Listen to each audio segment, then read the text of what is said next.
Hello, c'est HR, votre chroniqueur. Alors ça y est, je viens de voir le nouveau film Le Comte de Monte Cristo avec Pierre Niney. Honnêtement, j'ai kiffé. Naturellement, je vais vous dire pourquoi. Mais avant cela, n'oubliez pas, si vous n'êtes pas abonné, pensez à le faire, pensez à la petite cloche pour les notifs. Let's go! Je me méfie de tout le monde en général et des étrangers en particulier. Je saurai qui est ce monsieur Monte Cristo. D'où il vient? Où il va? Vous n'avez donc aucune pitié? Et eux, ont-ils eu pour Edmond Dantès? Moi aussi, vous êtes prêt à me sacrifier pour votre vengeance?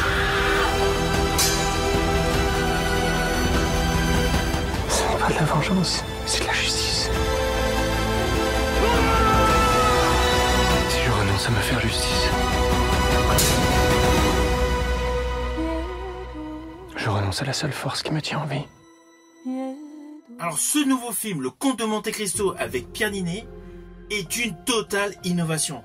Cette nouvelle adaptation du roman d'Alexandre Dumas, réalisée par un duo de réalisateurs haut de gamme, Alexandre de la Patelière et Mathieu Delaporte, est une totale réussite. Cette version du Comte de Monte Cristo est largement au-dessus de tout ce qui a été fait auparavant. Et pourtant, il y a eu pléthore d'adaptations. J'ai d'ailleurs récemment effectué une vidéo rétrospective sur tout ce qui a été fait en termes d'adaptation du roman d'Alexandre Dumas, Le Comte de Monte Cristo. Alors l'histoire de ce film est assez classique, tout le monde la connaît. Il s'agit du personnage Edmond Dantès, qui a été trahi par 3 individus. Il a été arrêté le jour de ses noces, s'est retrouvé prisonnier au château d'If. Là-bas, il rencontre l'abbé Faria, qui lui parle d'un fabuleux trésor sur l'île de Monte Cristo. Et justement, le personnage Edmond Dantès s'évade du château d'If, trouve ce trésor et assure sa vengeance auprès de ceux qui lui ont gâché sa vie. Ça, c'est l'histoire que tout le monde connaît. Alors, la grosse innovation de ce film est essentiellement la structure, la composition du film. Déjà, il y a une structure narrative beaucoup plus contemporaine.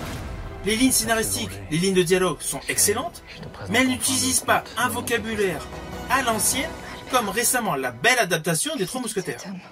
Là, la manière de parler de tous les protagonistes va forcément faire écho auprès de tous les spectateurs. Et je rajouterai que le principal atout de ce film est la réalisation assez moderne qui confère à ce film un aspect de super-héros. Oui, vous allez me dire, ça fait rire, je compare le Monte Cristo à un super-héros, mais la prestation de Pierre Niney est obligée d'évoquer un parallèle en vous avec le personnage Bruce Wayne dans Batman. I'm Batman.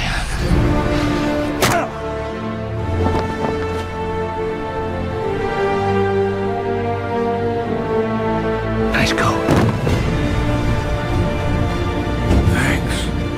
Cette adaptation du Comte de Monte Cristo a beaucoup de similitudes avec le personnage de Bruce Wayne, qui devient le soir Batman. Et cela sur différents plans. Par exemple, dans l'univers DC Comics, Batman a sa Batcave. Là, honnêtement, vous êtes obligé d'avoir à l'esprit le manoir de Bruce Wayne avec sa Batcave.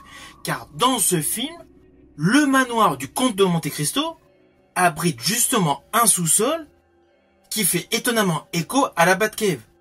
Nous découvrons dans cette fameuse Batcave, c'est-à-dire ce sous-sol mystérieux, toute la préparation du plan machiavélique du Comte de Monte Cristo. On y voit toutes les répétitions de dialogue. On y voit même l'apprentissage des us et coutumes que le Comte de Monte Cristo veut inculquer au prince de Cavalcanti. Ainsi, cette élaboration de salle de tous les secrets accentue un effet dark. Et je rajouterai que la musique de Jérôme Robottier accentue l'effet.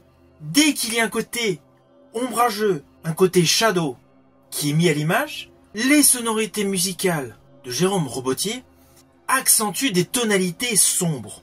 Et parallèlement, pour les moments nostalgiques ou d'émotion, il y a de très belles envolées. J'estime qu'en plus de l'effet du décor et de l'histoire, qui a un côté très DC Comics dans cette version du Comte de Monte Cristo, la bande originale, le score complet de ce film de Jérôme Robottier, est vraiment dans le même style de Lorne Balfe et Hans Zimmer. On est vraiment dans le même style de sonorité. Ah oui, Hans Zimmer est un level au-dessus, c'est évident. Mais là, Robotier a fait un score vraiment dans la même lignée de ceux composés par Lorne Balfe. C'est pour cela que la réalisation d'Alexandre Lapatelière et de Mathieu Delaporte permettent de donner à ce grand classique de la littérature un effet beaucoup plus moderne, un effet super-héros, un effet digne des DC Comics. Et on va pas se mentir, la prestation de Pierre Niney dans ce film est excellente. Alors déjà, au fil de sa filmographie, il a déjà démontré largement qu'il a un réel talent, qu'il est capable de tout jouer. Mais là, dans ce film, il nous présente une palette d'acteurs encore plus importante. Tout ce qu'il dégage en tant qu'acteur au début du film, au moment où il est amoureux de sa Mercedes, sa fiancée Mercedes, et la suite du film, où là il est dans la vengeance, son état d'esprit et tout ce qu'il représente a totalement évolué. On a réellement l'impression qu'il s'est retrouvé incarcéré au château d'If. Juste l'expression de son regard permet de dégager énormément d'émotions et de ce fait de nous immerger totalement dans ce KPDP tourné tel un blockbuster. Alors tout au long de ce film, vous allez découvrir des plans séquences de toute beauté. D'ailleurs, à la fin de cette vidéo, je vous préciserai un moment bien précis que j'ai particulièrement aimé. Mais sachez que beaucoup de décors naturels sont utilisés et il y a beaucoup de séquences de scènes qui ont été tournées via des drones, via des steadicams, via des grues. Tout ce travail de réalisation de capture d'image, associé à une colorimétrie hyper chatoyante pour les moments joyeux et hyper obscure pour les moments dark, assure à la totalité de ce film une qualité de blockbuster de l'année. Selon moi, ce film, Le Comte de Monte Cristo avec Pierre Niney, est le meilleur film français tourné depuis plusieurs années. Pourtant, j'ai aimé la nouvelle adaptation des Trois Mousquetaires. Mais on va pas se mentir, Le Comte de Monte Cristo version Pierre Niney est un level largement supérieur. Pourtant, les trois films ont été produits par Chapter 2, mais la réalisation de ce duo de Lapatelière et Delaporte ont permis d'avoir une plus-value visuelle réellement grandiloquente. La réalisation porte totalement la distribution. Alors oui, en premier rôle, il y a Pierre Niney qui crève l'écran. C'est indéniable. Il tient à lui tout seul tout le film. Mais cela n'empêche pas que toute la distribution qui est à ses côtés est excellente. Que ce soit Bastien Bouillon, Anaïs de Moustier ou Laurent Lafitte ou tous les autres protagonistes qui gravitent autour d'eux, la distribution est réellement de haut de gamme. Tous les artistes, tous les acteurs et actrices de ce film sont à 100% dans leur rôle et du coup leur prestation est totalement haut de gamme. Alors attention à ce que je vais dire, cela s'apparente à un spoil mais c'est plus par rapport à des détails visuels que j'ai particulièrement aimés. Outre le fait de la très bonne prestation de l'acteur Pierre Niney, dans ce film il y a plusieurs trouvailles visuelles et notamment il y a deux trouvailles visuelles que j'ai particulièrement aimées. La première est celle de la présentation dans le manoir du comte de Monte Cristo de son stand de tir. Il y a tout un jeu de volets en bois qu'on ouvre avec des charnières et un mécanisme qui s'ouvre en bois pour nous faire découvrir donc des cibles pour pouvoir tirer dessus. J'ai trouvé que cette petite trouvaille visuelle est astucieuse et en plus assure un côté mystérieux. Et alors l'autre séquence que j'ai particulièrement aimée, c'est la séquence d'ouverture de ce film.